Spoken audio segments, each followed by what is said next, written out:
Hello and thank you for joining me. I'm Heather Forgan of stampwithnellie.com. I'm an independent Stampin' Up demonstrator based in the UK. Today I'm taking part in the Stamping Around the World video hop, so there will be a list of everyone taking part in the description. Please do check them all out. Our theme for this month's hop is celebration, so I have created this little gift bag. And I've used this stunning designer series paper pack called Brushed with Beauty, and it has absolutely gorgeous floral and abstract patterns in it there. Beautiful pack of paper just released at the start of this month. And for my celebrate sentiment, I've gone with blooming phrases. This is one of my favourites. So I'm going to show you how to make another one rather, and this is the little gift that I popped inside. So these would be lovely little gifts at any kind of celebration events, or just because you want to celebrate life with someone. Whatever the occasion. So my bag itself uses half a sheet of that 12 by 12 paper. So I need to bring in my trimmer. So I've got my arm extended here, and I want to do my first score line at 4.5 inches. So I'm just lining up that edge at 4.5. There, I'm taking that cutting blade well out of the way and just give that a little gentle score. Then my next one is 5 3/4, like so. Then I scooch all the way along to 10 inches. And my final one is 11.5 inches. Okay, now I want to score at the bottom, so I'm bearing in mind the direction of travel on my design, and I'm scoring that at 1.5 inches, like so. And that's all the scoring done.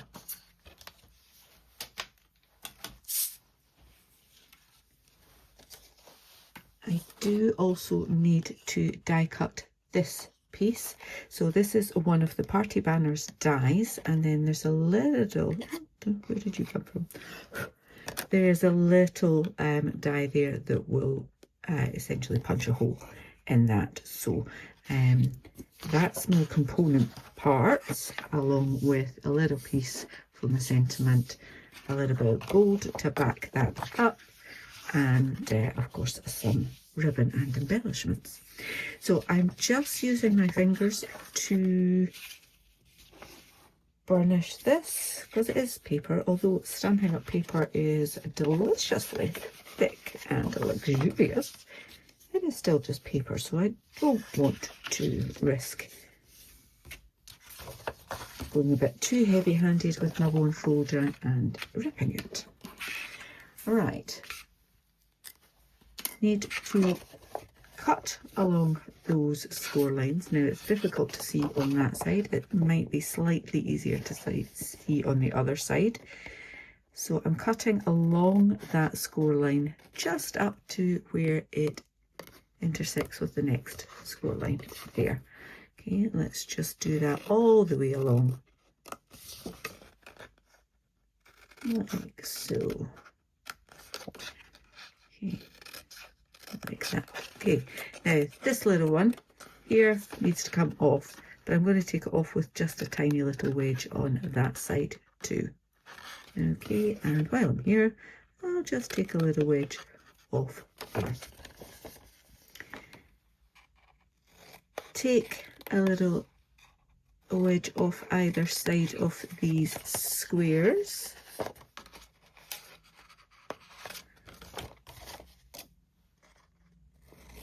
And just leave your rectangles intact. There we go. And that is all the cutting you need to do. You want to put a piece of or some kind of adhesive. I'm going to go with my good old favourite, my liquid glue, just thinly spreading that around on that piece there. Hold that down flat, then bring that side over. Oh, what have I done wrong? That doesn't fit. I've got something wrong here. I know what I've done wrong. I've gone for an inch score there instead of an inch and a half. Let me quickly fix that.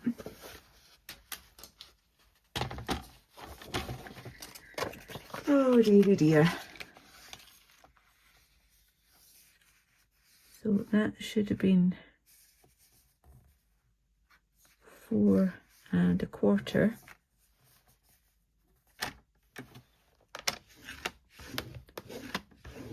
And I scored it at 4 1/2.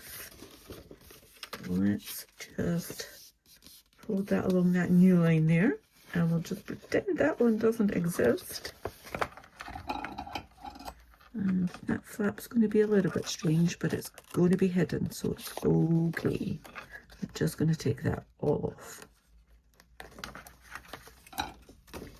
This is why you pay attention and stop just blethering. Right, so now that should line up perfectly like that. So please do check my blog post. There'll be a link to that in the description for all of the measurements. And don't do what I did. There we go. Sorted. Right, so we're going to have a little bit of a strange bit there, but never mind. Right, so I've got my join at the back there. I'm going to push this piece forward, okay? Now, these bits are going to come in, so we might have a little hole there. Possibly should have left that other piece instead of chopping it off. But you will have a nice bit to pop in there, because you won't make the same mistake as me.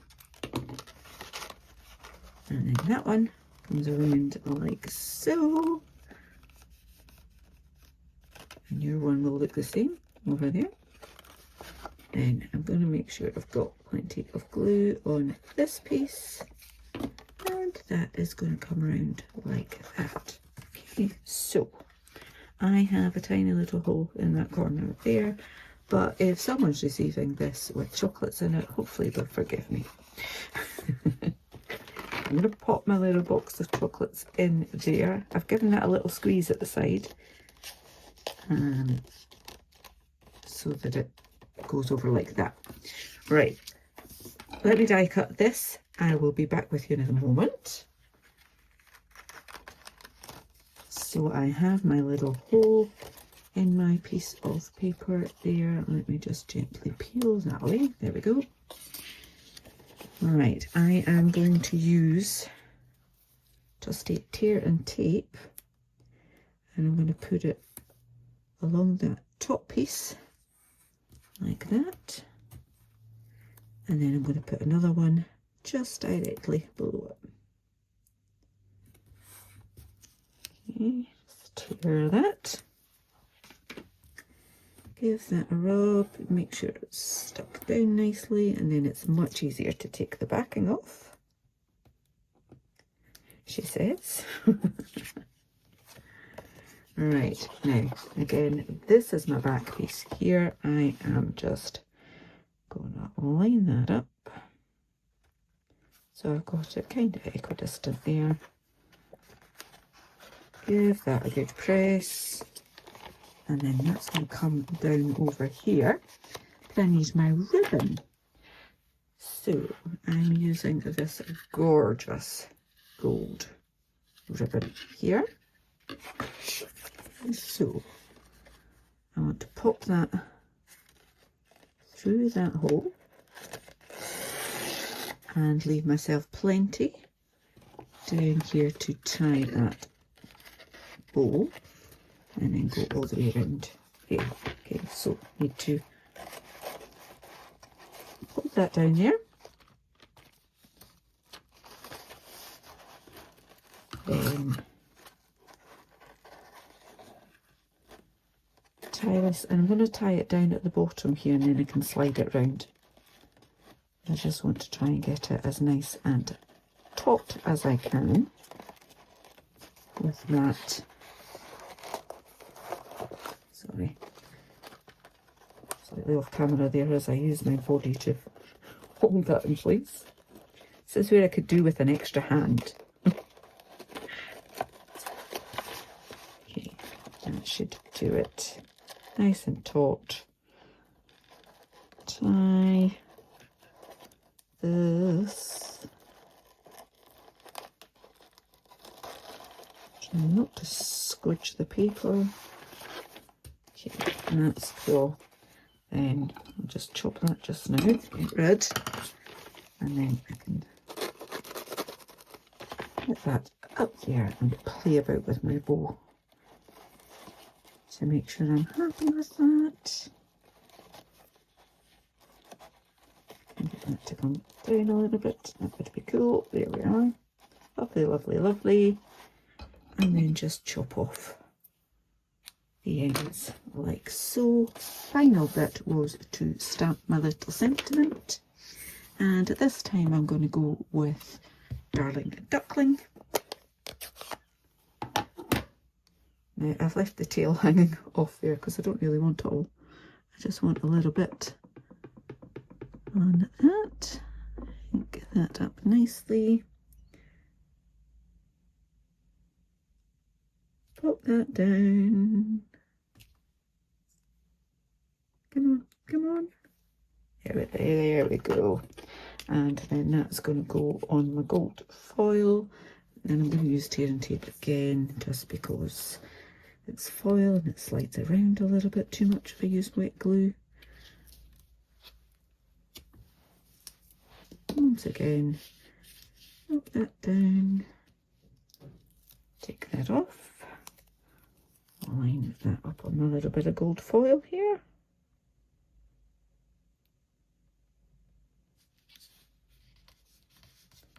Lovely. And then I need a dimensional for either end of that. So, backing's off again.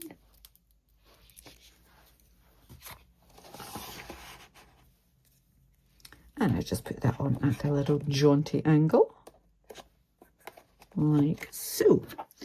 And on my first one, I used some metallic embellishments, and I need to find some more. I think I might use these ones this time. Nearly out of these iridescent foil gems, so I need to make sure I order some more of them. And pop one on at the end of that little tail, and we'll pop one there as well. And there we go. We have 2 celebration gift packs for little boxes of chocolates. I hope you've enjoyed my tutorial. As a reminder, please do check out the description. You'll find a link to my blog post and a link to the products I've used, but more importantly, you'll find a link to everyone else taking part in this blog video hop. So please do check them out, give them a like, give them a subscribe, and leave some love.